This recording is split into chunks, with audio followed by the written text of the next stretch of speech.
This is about Maggie Estep, the spoken word artist, who was a really good friend of mine.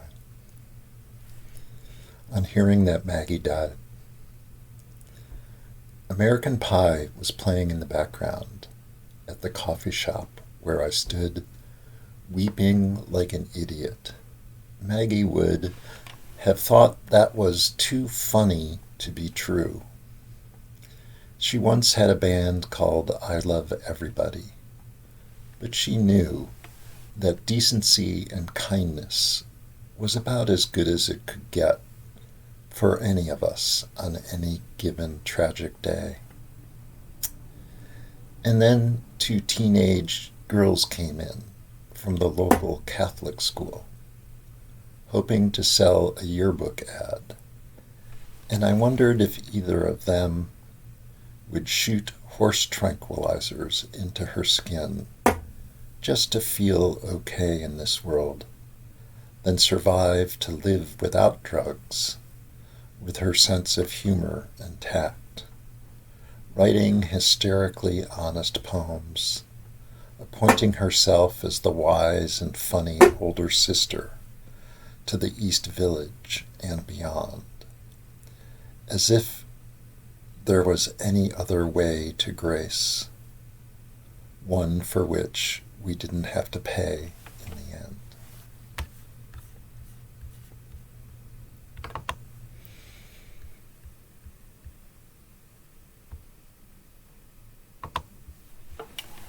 This is a true story. Most of my poems are true stories. A general theory of relativity. When the clouds cleared above Principe, as predicted, the stars were askew. Shadows peered out from behind red shifts. What we saw was not what we knew. We lived in a different universe, a world beyond our comprehension, with laws invisible to themselves, where the best we could do was pretend that time did not flow backwards, that light was not bent by gravity, where the words that you failed to say had a weak but entropic force, like the waves that broke upon the beach when the sun disappeared in a cloudless sky on that day at Principe.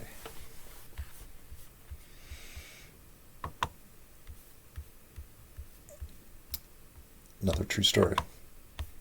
Ecclesiastes. Ecclesiastes. Voyager 2, propelled by a long-forgotten force, heads silently toward Sirius, our closest star, with its gold phonograph disc inside, but no record player to play, and no one to hear the treasured sounds inscribed. Meanwhile, the pregnant lady at the grocery store digs through her purse for her keys. The junkie from the halfway house next door asks if he can borrow a glass of ice. An overweight tycoon in lycra shorts straps his feet into the pedals of his brand new bike. The young woman at the coffee shop times to the millisecond her pour of hot water over precisely ground beans, and an earnest young man straddles the median of a busy two-way street, holding a sign for the passing traffic that reads, "All is vanity." Actually, had an idiot editor reject this poem because I misspelled vanity, as if that weren't intentional. But what can you do? Yeah, I think Jeff Harrison and I had a discussion about truth telling in poetry. I think that's one of the things you have to try and do in poetry is tell the truth. I mean, as best you can. That's something poetry can do. Of course, there's different kinds of truth, but you always want to try and tell the truth. This is actually an older one, I think. This goes way back. I don't know how it ended up in this batch, but I guess it's one of those poems I've worked on for years and years and years, so maybe the last revision was, 10 years ago or something. Wild Water Flows. It starts with a quote from Louis Fry Richardson. Big whirls have little whirls that feed on their velocity, and little whirls have lesser whirls, and so on to viscosity. It is what we discern in what we see, a subtle invention infused with speculation and philosophy. Cream being poured into coffee, a jet of exhaled air, traced in the crystallization of water, molecules on a wintry day, the whirls and eddies coalesce for an instant, weaving an elusive pattern on the basic warp and woof of mathematical perfection. Braided vortices of water flowing around a flat rock in a stream, like the coiled braids of a woman's hair, which she is wringing out before tying it into a knot behind her neck.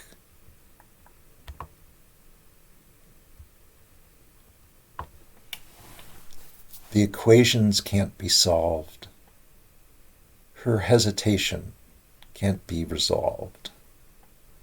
The smallest disturbance leads to a different result. The constant appearance and disappearance of pockets of organization in a disorderly whole, whirls of settled confusion. The hand of the artist plunging into the cold and turbulent water, flowing deep down like water.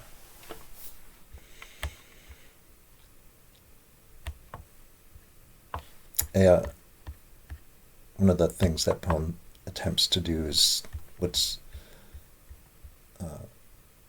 called memeticism, I think, where the poem itself is like the thing it describes, with different strands weaving in and out. Whirls, organized, disorganized at the same time. Chaos theory, hydraulics, all that good stuff. This is called interior design.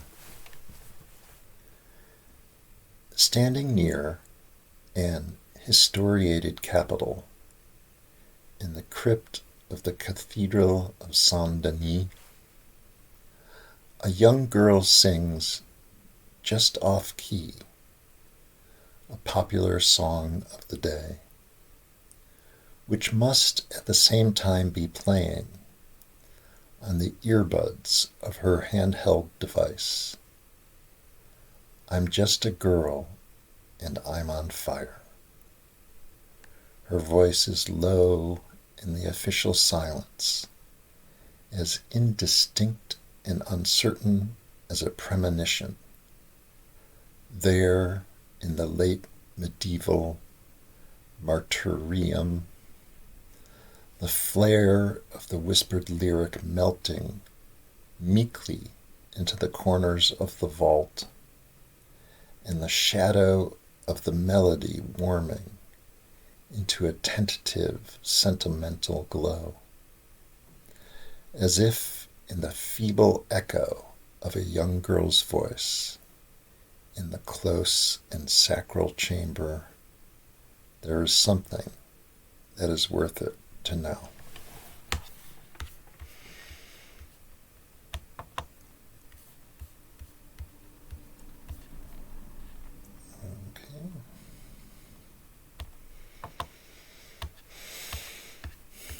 Oh, this is an interesting one. This is called the eclogues. I used to work at CBGB's, and I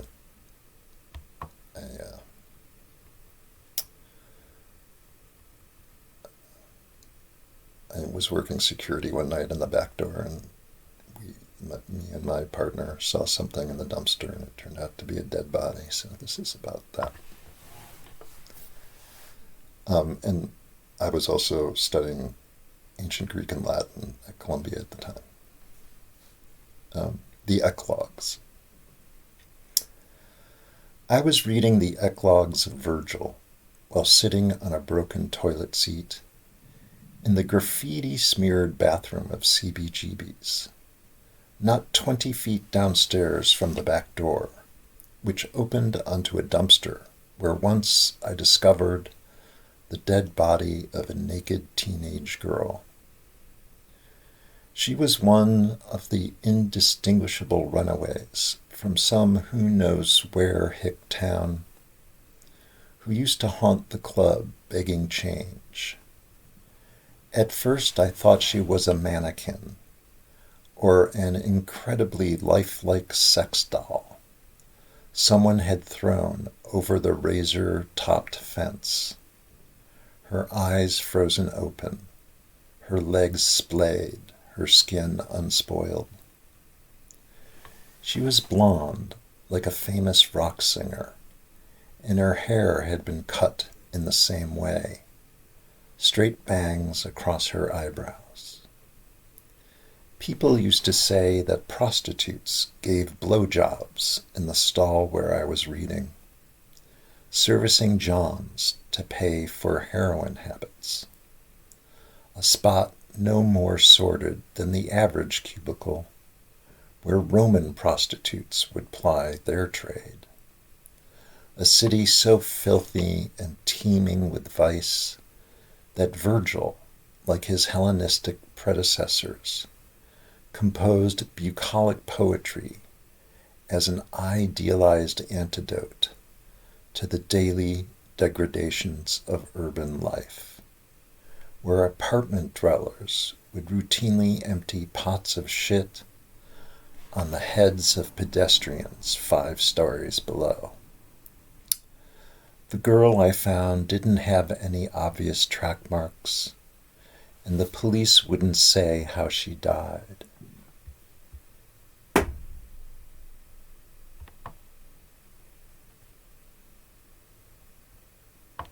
No matter.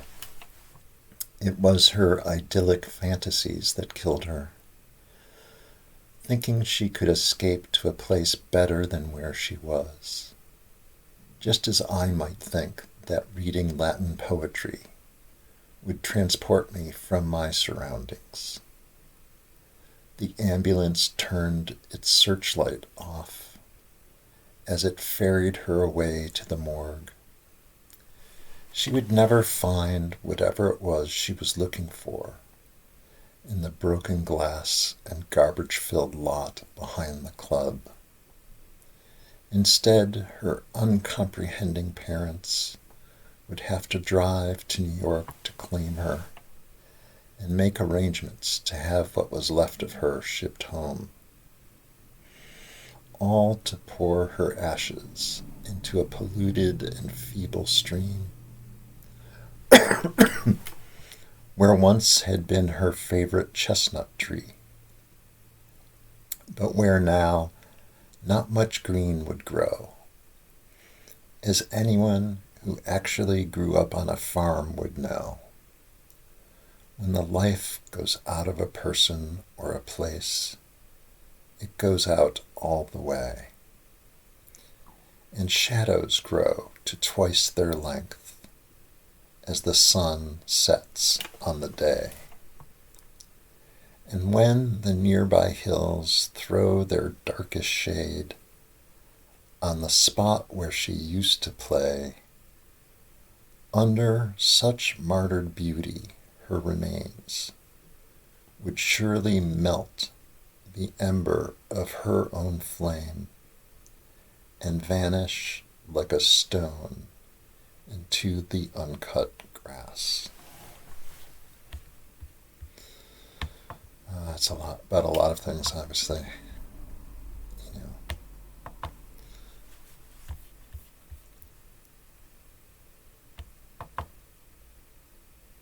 I'll just leave it at that.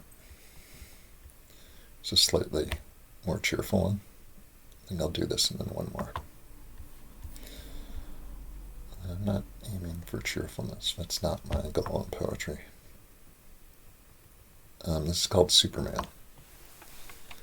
We used to fly down hills in the grip of our own velocity, the frames of our bikes shaking in our hands, our feet tripping over each other faster than we could run.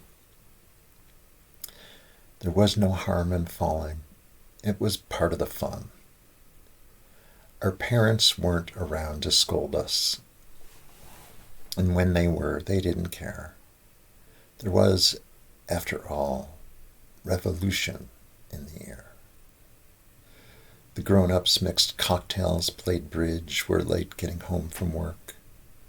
Like stubborn oracles, they appeared mostly on holidays, when everything was arranged, so that they could present us with the toys and games we craved without too much fuss. There's a picture of me standing before the Christmas tree, which is 3 times as tall as I will ever be, and draped in lights, beads, and glass ornaments, like a green-limbed, many-armed dowager aunt, propped up in the corner for the occasion. I am wearing the outfit of Superman, too big for my shoulders, its baggy folds cinched around my waist with a bathrobe pull, my hands on my hips in a suitable pose, invincible even in my Clark Kent glasses, the empty box at my feet, like a Hamlet I have just rescued from destruction. Instead of many-armed dowager aunt, it used to reference Miss Havisham, which went over the heads of editors who read the poem. So I changed it, and I think it's better, more general, but you know.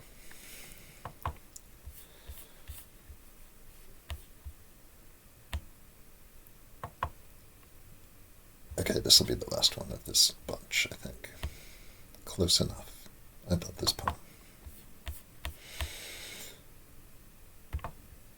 Close enough. Sinatra sang witchcraft in the background, casting a magic spell. You were the one to hum along, although we both knew the song pretty well. We sat shoulder to shoulder, like 2 lovers crowded into a photo booth. Only now the album of our youth was spread across our knees as we browsed through snapshots taken long ago. There I was, hanging from a tree, a confetti of leaves stuck to my tattered sweater, the delicate haze of 2 days without shaving spread wide by my grinning chin, and you, your hands thrust in and stretching the pockets of a borrowed coat, your hair a whirlwind of pleasures. You lingered as if to recall a thought that would have gripped you then, how already we together were older than original sin, and did not need to win from each other what we were to fight for all our lives, and lose from each other over and over again. And if I had reached out then to touch your hair, once lustrous but now stiff and a little gray, perhaps you would have been startled. Perhaps you would have relented.